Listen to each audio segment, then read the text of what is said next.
Hey there, Final Fantasy people, coming to you with a little bit of content before the next Materia Cup. We got two more of those right on the horizon, but North Carolina will be coming right up, as well as a spoiler for those who wanted to hang out till the end. A few things I wanted to go over in this video is I was going to kind of give a recap of my Texas event at the Materia Cup there, my journey through Swiss, and just kind of how a lot of those matches went up to finals, and then my general thoughts on like the format and as a whole, and just kind of the decks and matchups and kind of what's going on there. Hopefully this will give people, if they're looking for any suggestions on decks or just general ideas, maybe this will help them, maybe it won't, I don't know. But and then after that, I just kind of wanted to go over the general post-ban format, obviously just talking about the bans and how that kind of affects everything. Um, we'll kind of just see where that goes and go from there. In the background, I got some footage for my Icewind deck that I played in the RVA event. It was the same list that I ran in Texas. Just some extra gameplay. We all like gameplay, so just kind of getting that in the background while I was going to give some information here. So going into Texas, first off, I just want to say a huge shout out to everyone who helped make that event a thing. Great job by the store, the staff, and just everybody who made it possible. Hope everybody had a fantastic time. I definitely did. The heat was a lot, but other than that, I had a great time. So for my first match, just kind of jumping into Swiss, I was against a water player. His name was Sam as well. It was coincidental.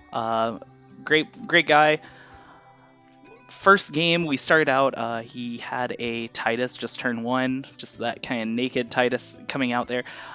I don't think he had any idea what I was on, but at the time it actually ends up being a pretty effective strategy with the mono water deck being able to just push aggression, as I'll talk about later in my finals match.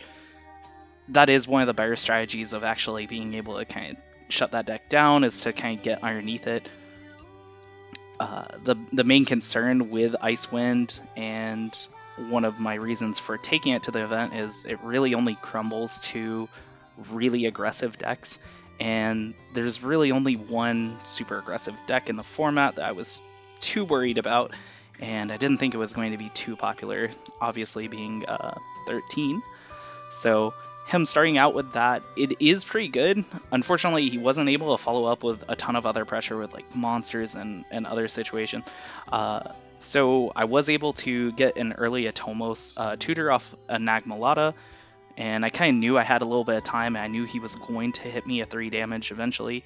And as soon as that Atomos kind of came online, it really just swings the entire game in my favor. So unless he has like a way of like shutting it down, which Mahawara doesn't have a live very interactive monster hate, then he kind of just very quickly crumbled. As soon as I got to 3 damage, I was able to apply a lot of board pressure. I think he was able to get one more attack in with Titus, and then I was able to swing in for game. The big kind of thing there is that he did have the Titus turn one, which I don't think he knew what I was on, so it may have just been like a pretty suboptimal hand from him, and he just was playing it as best as he could, and then just trying to use that pressure to kind of be able to put me into a bad situation. Unfortunately, even though the Icewind deck crumbles to aggression, you still have to have a lot of aggression to be able to actually deal all 7 points of damage before they're really able to capitalize on it. So moving on from that, obviously Mono Water was one of the decks I kind of wanted to play against during the weekend, because that is one of the things that this deck is good at dealing with. So I went from a Mono Water match to another Mono Water match against Ben Parrott, and Ben's a great player, happy to see him. This one was a very different game. Ben developed backups. He was able to, kind of mitigate a lot of the things I was trying to do, mostly just by playing out some forwards and being able to remove my forwards to a fairly reasonable consistency. The unfortunate thing was I was able to rack up a astonishing amount of Zidane hits. Is what the deck does. But once I had kind of gone through a bunch of Zidanes, he did manage to kill them, and then they went to the break zone. He was able to remove them with Kadaj because I had not drawn a Ashura yet. Both of my Zidanes were removed, so that did lock me out of continuing that mill policy. But I was so ahead on deck count that it really didn't matter ultimately. I was quite considerably ahead in deck to be able to just kind of draw him out. He did a really, really good job that game of being able to prevent me from being able to just apply enough pressure to actually kill him. That was the only game that I had that ended up going a deck out rather than actually being able to kill my opponent. But unfortunately, the deck does just, due to him soldiering and me Zidaning, it still ended up a few too many cards gone. Moving on from that, I played against a Warrior of Light player, Jeff, and it was a pretty interesting match. This one was definitely very back and forth. One of the chief things I want to do against Warrior of Light is I want to try to stop them from casting Warrior of Light. I mean, it's pretty straightforward, but that is definitely a lot harder said harder done than said. Freezing all those backups, making sure they can't Ashura stuff can be very, very difficult. One of the things that Jeff had in his list was he was still on the 2CP Rydia list, which I think is pretty effective against the Icewind because it applies a little bit of pressure, but it really kind of allows him a lot of flexibility in all those summons. As soon as he got 4 CP on, or 4 counters on the Rydia, being able to cast pretty much any summon in the deck, very, very relevant because I'm trying to lock him out on casting his cards, and he at least has access to all of his summons, including an Ashura, which was very, very relevant. I believe he had Ashura in his list. I can't remember for sure, but he definitely had a few other key cards that were pretty helpful in being able to let him apply a lot of pressure on board. He did a great job of one of the big things I think people need to do against Icewind decks is they need to target the ice backups, and he did a great job of bouncing that with Une pretty aggressively because the deck only has so many ice sources, so eventually I will kind of run out, and he did a really, really good job of targeting those and really making life very, very difficult for me.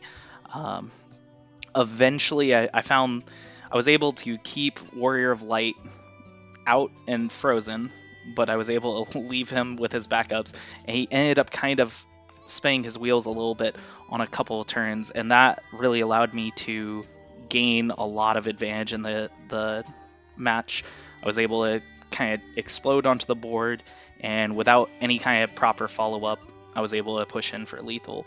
But that was a very close game. There was a bunch of times where he got Warrior Light out, he got the Une out, he really slowed me down. I do think that matchup is pretty important that the Warrior Light player knows what they need to do, and I think he did a good job with that. Unfortunately, I do think the match is still pretty close. It's like a 50-50, so that's probably, the 50 kind of landed in my favor a little bit there. The next match was against an Ice Earth player, Joe, and it was very interesting. He actually played, I believe it was turn 1, maybe turn 2, I believe turn 1 Sarah Mobius, which was very interesting because he was able to, start taxing me early on. The Icewind deck has a lot of auto abilities, being able to negate those unless I pay 2 more, very frustrating. So a big thing that I had to focus on early on the game is how am I going to deal with that? How am I going to stop this? So essentially what I had to eventually aim to do was get to a Typhon, whether it was either through Nagmalata, a Moogle 11, or, just naturally drawing it. I needed to get a Typhon to be able to get this card out of play, or a Dryad. And ultimately I ended up getting a Typhon. I ended up having to be taxed that turn, but it didn't matter. I had enough CP to still be able to remove the forward and start applying pressure. After that, he did have a Robel out for the majority of the game, and he was actually able to draw back a card every turn. So my opponent having 3 cards in hand, not ideal. But one of the big things was being able to keep a Unileska frozen throughout the game with like a Sid Haze. Very, very relevant once the Sarah Mobius was gone, and I was able to really, he kind of just had, he was getting cards back, but they were only backups, so they weren't too interactive. There's a certain point where I can just kind of unload on the board and just say you either have to draw a Hecaton Share or you're dead. And so luckily did not have a Hecaton Share and kind of pushed on board and was able to secure out that game. The next match was my loss in Swiss, was against Mike Powell on Earth Lightning. He was on the Turk or Chaos Art control. A very big thing in that match is early on he played the 5 CP Rydia, able to tutor out the Hecaton Share out of his deck in a Seymour. Hecaton Share is really good in the matchup because obviously backup removal. This deck wants to get a bunch of backups out, tap and untap them, just kind of play its own game. But him being able to remove an Althea early is really, really relevant. I think he actually targeted like a Uke, which, like I was mentioning before, targeting those ice backups, really big on kind of hurting the Ice Wind deck. He was able to do that, and we kind of stalled out. One of the things that I did do was I stole with the Zidane a Chaos. He was able to play an X-Death, I think for only 1 or 2 CP due to the backups, and then I was pretty much forced to steal it with Chaos because I have very few other ways of really interacting with that card. I would have to Dryad it for a lot. And my board was rapidly diminishing through the X-Death. He also played 2 of the Rema, maybe 3 of the 3 CP Rema on my board early on to both kill forwards and to target the monsters that I was trying to get out, so like a Tomos or Evray. Obviously being able to remove those out really, really hurts me. Kind of getting that 2-for-1 with both the monster and the forward. So he was able to really stack up a sizable card advantage, and then once the X-Death came down, it slowly just dwindled me out. It was an all-out slugfest, but he was clearly on top the whole time, just due to having those more innate card advantage, whereas a lot of the Ice Wind cards really have to build on each other, and when they're getting removed constantly through X-Death, it becomes a problem pretty quick. But so that game ended up going in Mike's favor, and then moving on to my next match was on stream. I believe the finale of it got cut off on stream, but Ice Lightning was Tyler Ray, and it was a really good match. It was an interesting start to it. I had a fairly okay hand, and I wanted to try to capitalize on what I had going on, so I went ahead and went for, I think it was either a turn 1 or turn 2 Zidane.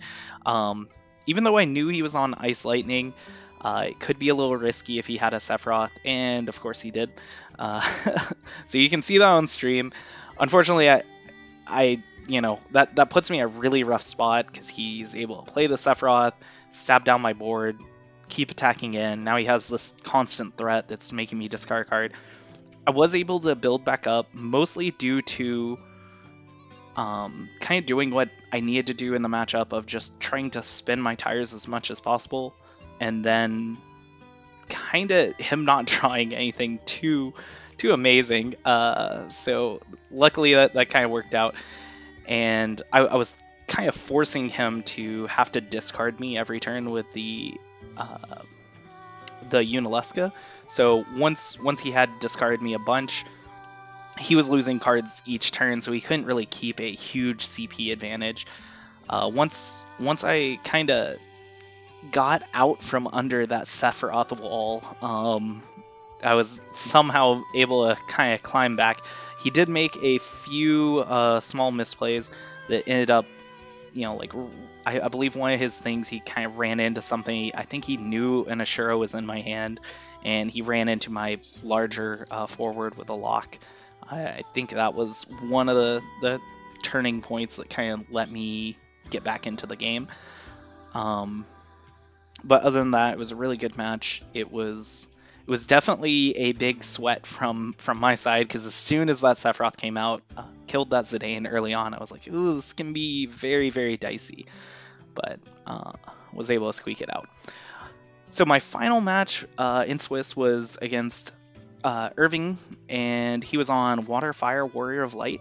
And so he had a very kind of forward focused build where it's kind of aggressive and able to kind of dump out on board. I was actually kind of worried of what would happen. He went for some early backups, and I went very, very aggressive against him with, I believe it was turn 2 Sid Haze, just freezing out his board, as well as Zidane and Locke to really kind of establish a big board, so and to prevent him from playing stuff back on me. So I kind of waited, and before he got to establish on board, I tried to jump the gun ahead of him. That worked exceedingly well, as I ended up stealing a lot of really valuable cards from him off Zidane, and pretty much just playing his deck against him. I know I stole a Furion from him, and I played that fairly early on, and even though it's early on, the Icewind deck can pull a lot of characters out, so I still was drawing cards from that Furion. Is able to really apply a lot of pressure between Sid Haze and the Zidane, and that kind of wrapped that game up very, very quickly to a quick 7-0. So that left me in third in Swiss. And so then I got to move on to Top Cut. I will say my first match in Top Cut was definitely one that I was the most worried about. We looked at this list the night before. He was on Soiree. It was Robert Harlow. And one of the things I was really worried he could do with his deck was play like a turn 1 Cecil, or like a turn 2 Yuffie, or even a turn 1 Madame Medell into, just a Vesvia, just to have a board against me. The Icewind deck, obviously, as I've kind of mentioned, doesn't want a ton of pressure just right off the get-go. A turn 1 Cecil into a Warrior Light is very, very, very difficult for this deck to deal with. So I practiced against him doing that, and whenever that came up, I was dead. But luckily, he didn't see that in his games against me.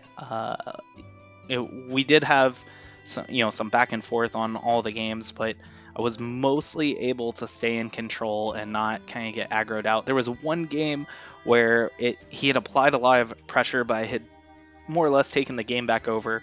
But he did have a Madame Medell into the last Madame Medell into a Merald to be able to kill off my blocker and just get exactly in for lethal. So that was a really good game there, and the other ones were pretty standard games on both of our sides, where he was developing a lot of backups, and unfortunately when he's kind of going for that more mid-range strategy with Soiree, I think it lends itself to my favor, just due to the fact that once I kind of have 4 backups out, I really don't have 4 backups out due to Evere and Atomos and Ashura. I really have like 10, sometimes 14 backups out, because between a Lulu, Ashura turn with 4 backups, that's probably 12 backups, really. So I'm able to capitalize on that CP a lot better and just really explode out onto the board and just kind of get in there.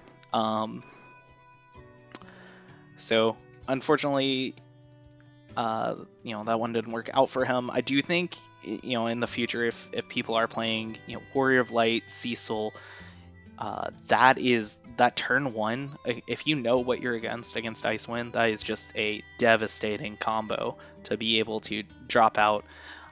It's really tough for the deck to try come back from. Moving on to my top 16 match, this is another Turk Control Earth Lightning with Jim Doolittle, and I was super worried about this matchup. Obviously, it was my only loss in Swiss, and I definitely think Jim's a great player. Was very concerned about this. I kind of thought this was where it was going to end, but against Jim, he didn't see as many Ramos against me as Mike did, and then I was able to kind of stall out his hand a little bit because he had a lot of Chaos Arcs kind of clunky up his hands in multiple of the games. So it was kind of like the downside of the Chaos Arc strategy, where it's like these cards are very powerful, however, sometimes they don't line up right. So he definitely hit some of that side of the cards not lining up right. So the Chaos Arc just kind of, sometimes he had 3 Chaoses in hand. I think one of the games he had like 2 Arcs in hand and nothing else.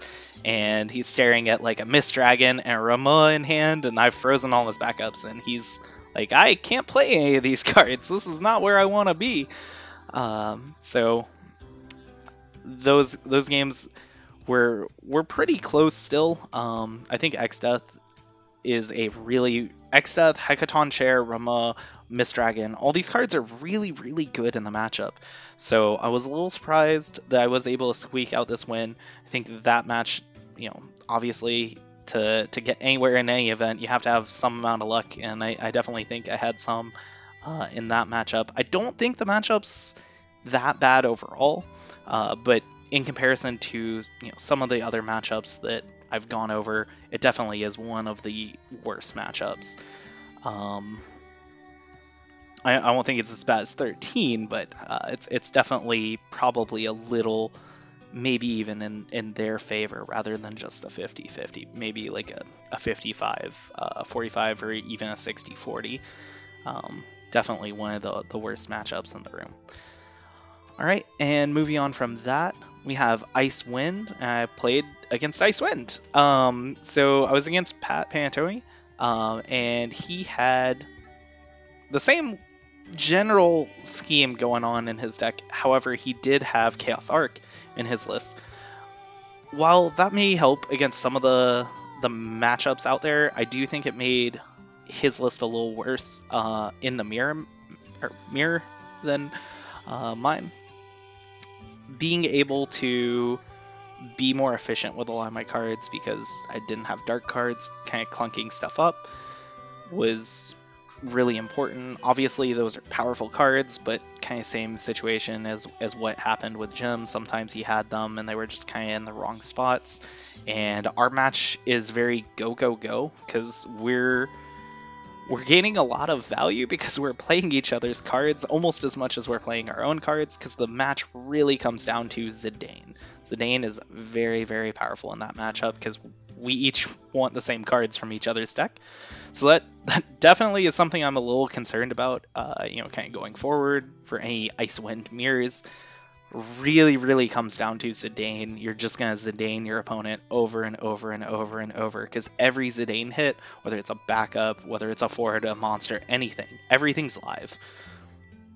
So you just want to play as many of their cards as possible, and you kind of want to cut down on how many of your cards you're playing. You just want to play as many of theirs as possible.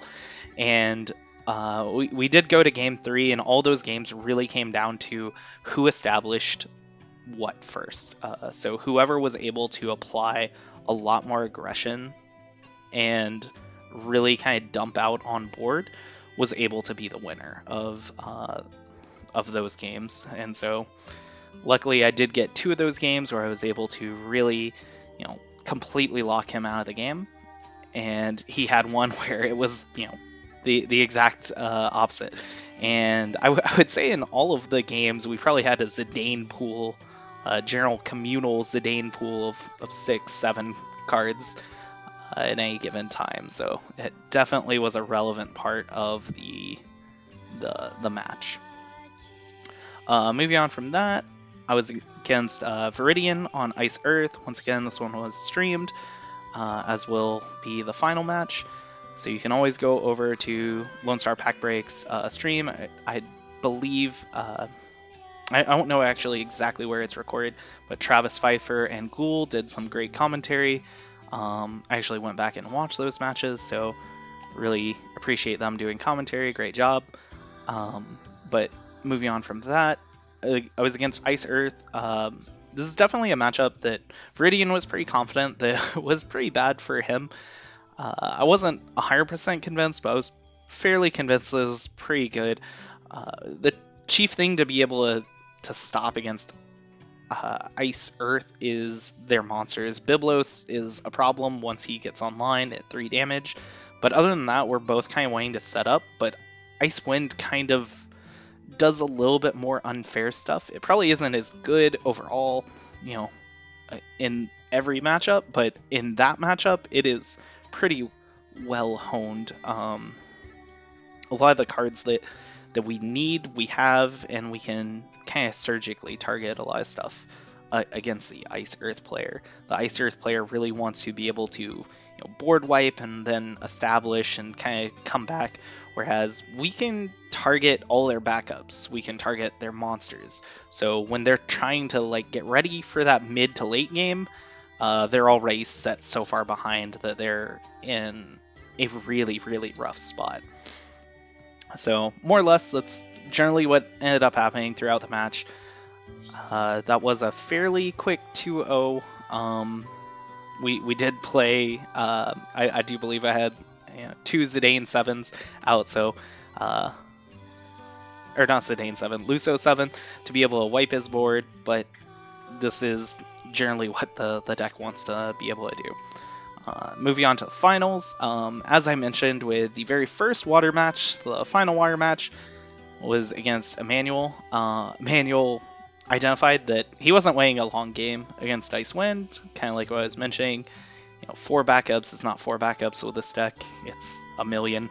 So he opted for the pure aggression strategy, threw out all his monsters, threw out a Titus, and just said, I'm coming at you ASAP. I think this was a great strategy, and he ended up putting me a 6 damage, I believe, both games, and I was just barely able to get Luso turns to knock him out to be able to cinch the victory. I do think, as I mentioned, I think Mono Water is one of our more favored matchups with Ice Wind, but, everything kind of comes down to a little bit of luck at the draw, a little bit of what is the opponent doing to really get in there and try to knock you out of the game. And I think Emmanuel put it as tough as he could for me, but I was able to squeak that one out. And yeah, so that's the sum total of Texas there. The main thing I really want to kind of move on from there is just my general thoughts on the meta, because obviously going into Texas, thought that was probably one of the best events to play Ice Wind. I did see at the Paris Materia Cup, they played Ice Wind. Obviously, it was 2-deck format. However, I really did like the Moogle 11, the strategy of being able to use that with Chocomog to be able to apply a lot of consistency to your backups. This really let you keep that low backup count, but apply a lot of consistency there, and just generally help you ramp as well. And then once you got into the mid-late game, being able to have, as we like to call it, Demonic Tutor in your deck to be able to go get any card you want with Search or Retrieve off of Moogle 11 is very, very big. It allows you to play a lot of 1-ofs. I would say Rosa was a big one. I tutored that out of the deck a lot to be able to establish those storm turns, but you really don't want Rosa in every game, every matchup. You don't want to see her when you're not ready. So just having the 1 was kind of perfect to be able to just go get it. That was a very common first target for me, but Sid Hayes was obviously just kind of being extra copies of him. few people did wonder about like the Sid Hayes backup, the other Sid, the engineer tutor. It's definitely an option, especially going forward without Althea.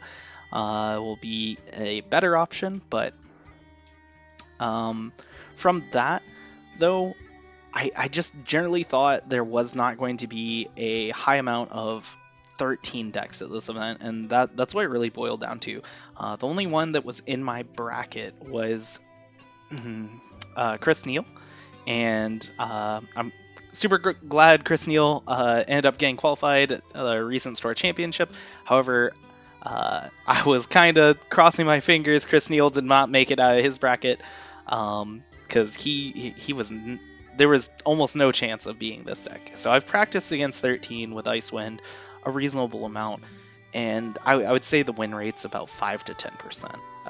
It is a very, very slanted matchup, so if you're ever concerned about Icewind dominating your meta, just pull out the 13 deck, play cards on turn 1, and just turn them sideways. There are ways that the Icewind deck can recover, but if you have a Amaterasu, if you have anything like that, it does not handle any amount of stop. So usually to be able to get those very, very early Luso 7 turns, they're going to have to Chocobo their board back a lot. If you shut this down with a Bahamut, any amount of removal, any interaction, and you've pretty much already nailed the game away. And that's if they even have a hand and are capable of getting to a turn 2 Luso 7, which not every hand can get to. And on the play for 13, it's almost just a done deal. So that's definitely a really, really big concern with this deck. You just don't want to see that deck, and that I think is fairly indicative of the entire format, where a lot of these decks are rock paper scissors. X beats Y beats Z beats Q. And it just kind of loops out on itself. A lot of the matchups, I would say, in the general format are way more than 50-50. They're, 70-30s. They're 60-40s at best. I think one of the only decks that really has a generically good matchup anymore is Warrior of Light. I think it's, a standard, as Brian Berkeley or Cal McGinty call it, the bidet deck, where it just kind of has a little bit of everything. That deck is able to interact with pretty much everything, and so if it goes off, it can kind of be good, but sometimes other decks can kind of stall it, or other decks can do their very powerful thing before it can do its, and that can stop it. So those are probably the most even matches, I would say, are out there, but there are so many very one-sided matchups. I think Ice Lightning still also fairly even across the board, but I think there are quite a few matchups where it just really suffers. I do think like against Ice Earth they'll suffer a lot. And I do know some of the Ice Lightnings are for like maybe the North Carolina Materia Cup are going to run like Chaos Arc, but as I kind of went over from my Texas experience, Chaos Arc can end up leading to as many losses as it does wins sometimes, where the cards just don't line up well. You end up all the Chaoses in hand, all the Arcs in hand, and you're just kind of not really doing anything. So definitely a thing to kind of consider there, but between all of the decks in the meta right now, I do think it's a really fun and healthy format, just due to the fact that it kind of feels like a lot of things have their checks and balances. I do think Icewind is probably one of the most individually powerful decks. However, 13 exists, and that just completely blows it out of the water. I think Mono Water does a lot. However, Icewind exists against it, and that really kind of stops a lot of that. Warrior of Light's a good deck, but it's a little inconsistent, even with Sildra currently in the format, so obviously we'll see how that looks post Sildra. And I think Ice Earth is good, but it just doesn't have perfect matchup coverage, as well as Mono or Ice Wind definitely still kind of has its number as well.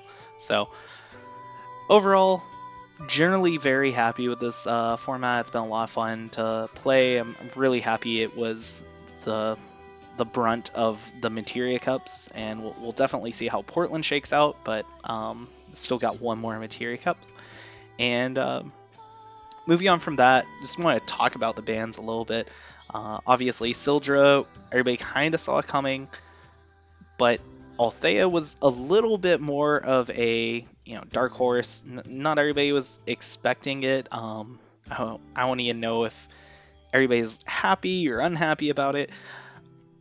I'm in a little bit of a mixed bag. I do really enjoy a lot of the play actions that card allows, being able to protect your stuff, being able to, as I was actually able to demonstrate in the finals, be able to protect multiple things if you're able to untap Althea after you activate her ability. It was a very small use case scenario, but very, very powerful thing to be able to get multiple cards back just off of the one card. However, I do think for the long-term health of the game, Althea going away makes a lot of sense. It does kind of widen those play lines pretty extensively, and that was one of the things they kind of cited as a reason why it needs to go, is it kind of overcomplicates some turns where somebody can always protect their card. Somebody can sit there and Shantoto loop a little too easily. Stuff like that. I definitely understand why, just for design space wise, Althea probably needed to go. Now, how much does this hurt, those chief decks that were playing these cards going forward? For Warrior Light, I definitely think it really hurts. The deck is going to have to kind of rebuild from the ground up. I definitely think there is a way to kind of work towards a new Warrior of Light, but it's not going to involve Sildra, so it can't be quite as water focused as it was before, or if it is, it's going to have to kind of look at that at a very different angle than it did before. So for the Warrior Light deck, I definitely think it's still there, but it's going to have a completely different face to it. For Mono Water, I definitely think Mono Water is fine. However, it's not going to look like the ball of water that Oki and Kyle Peters played, where it's very low backup count water. You're going to have to play more than 8 backups in a deck, which I think is what Hobby Japan wanted to aim for with this. They didn't want just a few backups in a deck and the deck to just always be able to run.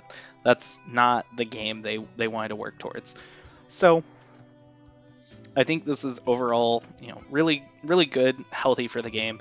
Being able to tutor out just that much, that Final Fantasy has always had a large amount of search, and I like that about the game. However, limiting that to one color is the big problem there. Like if every color had a Sildra, it would be a very interesting game, be very wild, but I think it would be a little bit more balanced, whereas right now we have seen a pretty water lopsided meta due to the fact that Sildra allows so much consistency with backups.